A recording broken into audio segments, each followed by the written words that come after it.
Oh, the humanity. This one is chaos. Maximilian Verstappen offered 264 million euros, $300 million over the course of 3 years to join Aston Martin. That's what Gazzetta Motori even have. I don't even know what to say about this, but this needs context, chat. This is why I think we need to take this thing seriously, because everybody's been talking about this over the past 24 to 48 hours as if it's the worst kept secret in F1. You heard earlier Ted Kravitz saying that don't think that George Russell's performance, even if he's doing very, very well in the championship, as near as makes no difference, maximising for his opportunity. Do not think for a second, as we've said a gazillion times on this channel, that Toto, the boy who cried wolf, won't drop kick in the chest a George Russell or a Kimi Antonelli if that means that he can get a signature of one Maximilian Verstappen, for some say soon to be 5-time champion. How do we know this to be true, or at least something that needs to be taken seriously? Well, Toto already, we know, Miami Grand Prix last year, summer break conversations were ongoing. Max isn't too happy, said he needs 3 things to say at Red Bull through to 2028 when his contract is due to expire: a car, key personnel, a semblance of harmony. As at the 18th of the 4th, 8 minutes past 8, he has none of those. Jos Verstappen, father of Max, has said a gazillion times the S word. Maybe Max Verstappen might want to go and take a sabbatical. Cheeky paternity leave, Max Verstappen has insinuated. But now it's getting techie than techie things. Let me tell you what George Russell has said, which is weird, by the way. Why would George Russell come out in front of Sky Sports and start talking like this? Here's what he said. Why wouldn't they, Mercedes, want to sign Max Verstappen? It's totally understandable. What? Is George Russell talking like he knows this is a thing as well? Like he knows that that's the reason why his contract negotiations, with a contract due to expire at the end of this year, meant to be one of the young hungry lions, he knows something's going on. I feel like Ted Kravitz knows. I feel like Fernando Alonso knows. Let's go through what George said. He's the best at the moment, is Max Verstappen. Quote, he's 4-time champion, soon to be 5, some say.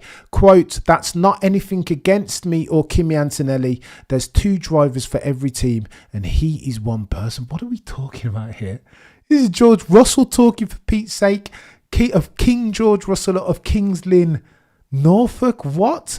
He says that doesn't concern me one bit because the performance is my currency, and right now I think I am performing as good as anybody on the grid. I am happy. Many drivers have contracts, but the fact is that if you don't perform, teams will find a way to get you out of that contract. When the time is right, we'll discuss. What? When the time is right, George, your contract comes to an end at the end of the year. You couldn't even tell me that you're desperate to sign Max Verstappen without telling me, Mercedes, Toto, that you're desperate to sign Max Verstappen. George continues, I feel like people who are too concerned about a lack of a contract or lack of clarity are those who don't have self-belief. I have immense self-belief. I have been teammate with a world champion for 3 years, the greatest of all time, for 3 years in Lewis Hamilton. I believe I can beat anybody given the right chance, and that is your power. So ESPN have chimed in on this and said that, listen, there's no way in hell that King George Russell of Kings Lynn, Norfolk and Maximilian Verstappen can coexist at the same team. And I agree with them, which makes these comments by George Russell even more weird. Now, before I read out this article, let me tell you what we know about the Aston Martin circumstance. Because once upon a time, Lawrence Stroll was heard saying, when I get passionate about something, and I am passionate about F1, I win. Ergo, he's going to throw a gazillion dollars at this problem with a view to solve it, with a view to win races and therefore championships of both the constructors and drivers variety. How do we know that? Well, already he's brought online the £250 million worth of capital infrastructure in the Aston Martin factory, £50 million wind tunnel. This dude is bankrolling. And again, if you're going to sign a Maximilian Verstappen, you're going to pitch that to sponsors. You know that they've been doing that. We've heard that, saying to sponsors, come on board with us, Aston Martin. Look at all the good things we're doing. Oh, and by the way, in the not too distant future, we'll sign for, some say, soon to be 5-time champion Maximilian Verstappen. We know that's been happening firsthand accounts. And if you want to get more techie, if you're going to organise for a big thing like this, a big capital spend like this, you might want to restructure even Aston Martin. Here's what we know about that from my guys on the ground. Aston Martin, again, I'm talking about the car manufacturer now, not the F1 team, but Aston Martin workers, employees have been offered voluntary severance redundance across the board. There's your Exhibit A. So too, you know that Lawrence Stroll has been topping up as far as equity of Aston Martin F1. This is all pointing in one direction, chat, and that direction is go and get me Maximilian Verstappen. And if you don't believe me, again, we're drawing up evidence here, and all Exhibit A, B, C and D seem to be pointing in the right direction. At the press conference yesterday, some very weird answers and questions, by the way, from Fernando Alonso. Let me play them, because again, sometimes it's better to show rather than tell. Roll the clip, camera. Vicky Birria for Sky Italy for Fernando. Next year it's supposed to be, a good picture for you guys, based on the chit chat on the paddock, with Adrian and the new engines and these rumors of Max. Do you see them as a threat for your seat? I don't think so, as I have contract for next year. But I see the rumors, very good for the team. As you said before, the world champion, is sometimes linked with some other teams, and a possible departure from Red Bull, and the teams that they are commenting are Mercedes, Aston Martin, and Ferrari, as your colleague said now. So this shows, the project that we are in, and the future that this team has. And as I said always, even last year when I extend the contract, I said that I will drive for as long as I feel fast and I feel competitive and the team needs me behind the wheel. But my contract is much longer than my racing career, so I will stay with this team for many, many years in a different role. And if that means that we can win a world championship, even when I'm not behind the wheel, I will still feel very proud of the project.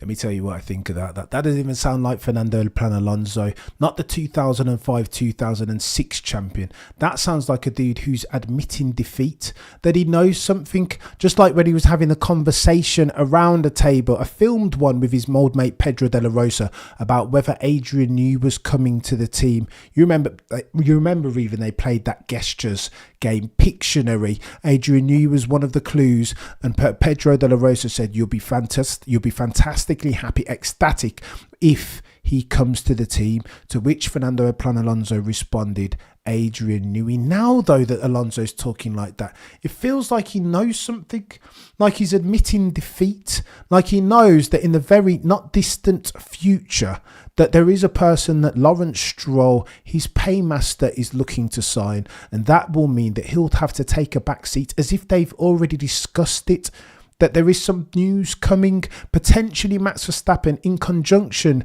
with Fernando Alonso taking an ambassadorial role, with a view still to contribute to the Aston Martin piece, but not as a number 1 or number 2 driver, a reserve driver maybe. It's chaos. I've never heard Fernando talk like that. And so too, let me show you this, because this question is even more chaotic. Fernando, would you welcome Max as a teammate? Yes, but it's unlikely to happen. Very unlikely. Fernando, would you welcome Max as a teammate?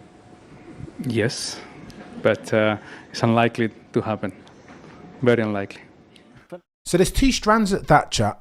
Either he's talking about whether he'll be in the team to be Maximilian Verstappen's teammate when he arrives, or whether it's Max Verstappen who's unlikely to come. I think we've got to talk about the former more than the latter. I think that's what Fernando Alonso is referring to, because Max Verstappen, of course, it's a very real possibility now more than ever that he goes across to Aston Martin. Why? Well, because there's this $300 million reasons. That's why. As Gazzetta Motoro writes, Verstappen, shock offer, exclamation mark, 264 million reasons over the course of 3 years to drive an Aston Martin. Nice round numbers, by the way. Convert that into USD and you've got yourself $300 million over the course of 3 years. That's $100 million a year.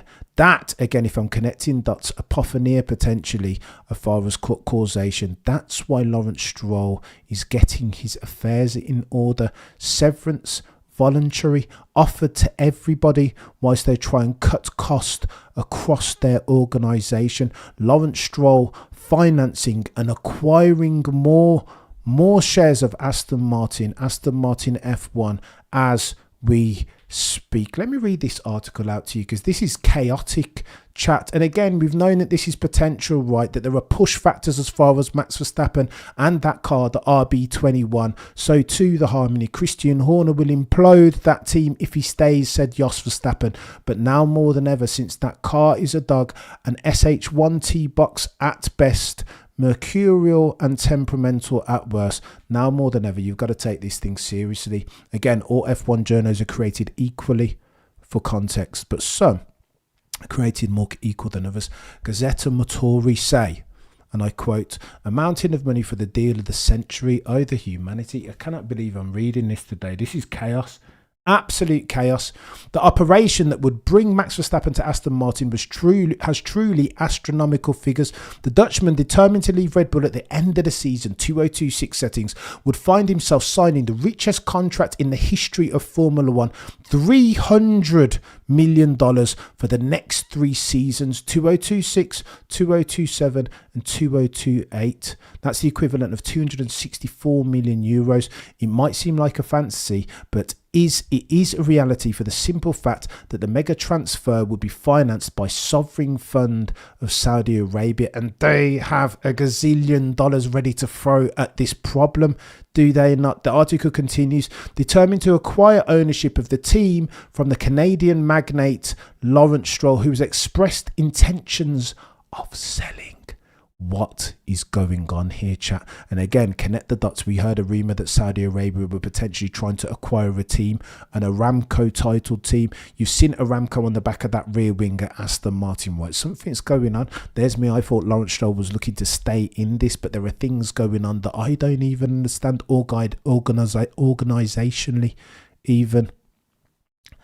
The strength of the Public Investment Fund, PIF, chaired by Crown Prince Mohammed bin Salman, is well known in the world of sport. He bought Cristiano Ronaldo to Al Nassr, offering him 200 million to stay for the next 2 years, and boosted his Live League golf by signing John Rahm, the number 1 on the green, to a 500 million contract. It's no wonder he's willing to make golden bridges to 4-time champion, soon to be 5, Max Emilian Verstappen. So this is part of a growing global sport trend.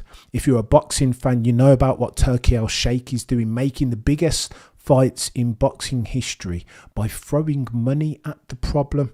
Cash rules everything around me. Cream, get the money. Dollar bills. Your Wu-Tang told you this, and we're seeing this in real time. Sports washing, potentially you could call it that, but so too Saudi Arabia in the Middle East. You see the amount of Grand Prix that are currently on the calendar.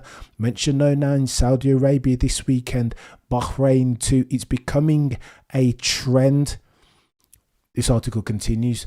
Double engagement. Saudi Arabian interest in the world of Grand Prix racing has exploded in recent years after the agreement with Liberty Media to organise Jeddah Race, Jeddah Corniche Circuit, an event that has grown since 2021, attracting spectators and potential investors. The sovereign fund already owns 20% of the shares of Aston Martin Lagonda, the historic company owned by Lawrence Stroll, and sponsors the Formula One team through the oil giant Aramco. Max Verstappen's hiring, which would be almost double his current salary from 50 to 88 million euros a year, would be yet another piece of the plan to bring Aston Martin to fight for Drivers and Constructors World Championship as at 2026. Adrian Newey too, chat. You see this? You see the horizon, the picture that we're building. Adrian Newey, technical director and shareholder, looking to assemble a super team as far as its technical bods. Andy Cowell there, the guy responsible for the split turbo hybrid era of dominance, Mercedes 2014 all the way through to 2020. So when the regulations change in 2026, they're expecting to bring championships there on in. First, there were huge investments by Stroll to build a futuristic factory in Silverstone. You know that already. We've touched on it. Equipped with a wind tunnel, 50 million also. Simulator also. Cutting edge test benches. And then the agreement with the aerodynamic genius Adrian Newey, snatched last year from Red Bull. Not to mention the agreement with Honda too. Again, it would be reunion even of Max Verstappen and the engine manufacturer who love quick drivers, and so they love themselves some Max Verstappen. Honda for the supply of the next generation official power units. Max would therefore be reunited with the technical director with whom he worked in Milton Keynes, and so too the Japanese brand that has contributed to all of his triumphs. To accept the challenge, a big gamble, it was, however, necessary to secure the contract of a lifetime. At 30, continues, book ends this article, he will be able to decide whether to stop or open a new chapter in his career. This is the biggest secret at this weekend's Grand Prix, Saudi Arabia, the Jeddah Corniche International Circuit. That's why all of these bods are talking about this. That's why Ted Kravitz is saying that King George Russell, again, notwithstanding the fact that he's doing so well, that won't hinder for 1 second Toto, the boy who cried wolf, drop kicking him in the chest if he thinks that there is a slither of hope that he can get the signature of one Maximilian Verstappen. Toto, I'm talking about there. So what do you think Lawrence Stroll is going to do? It's chaos, chat. Everybody wants themselves some Maximilian Verstappen. Why? For paddock insiders think that he's worth anywhere between 2 to 3 tenths on the other 19 drivers on the grid as at the 18th of the 4th, 2025. And I think they might be right. Is he worth 88 million euros, $100 million over the course of the next 3 years, each and every single year in perpetuity? I have no clue. I have no idea, but Lawrence Stroll's told you and me and we already that when he gets passionate about something, so too the Saudis looking to take over global sports more broadly, but when he gets passionate about something, he likes to win. He will win in terms of financial resources, and Saudi Arabia and the Middle East more broadly will win in terms of their global dominance of the sport that we love, called the one that F's. Oh, the humanity.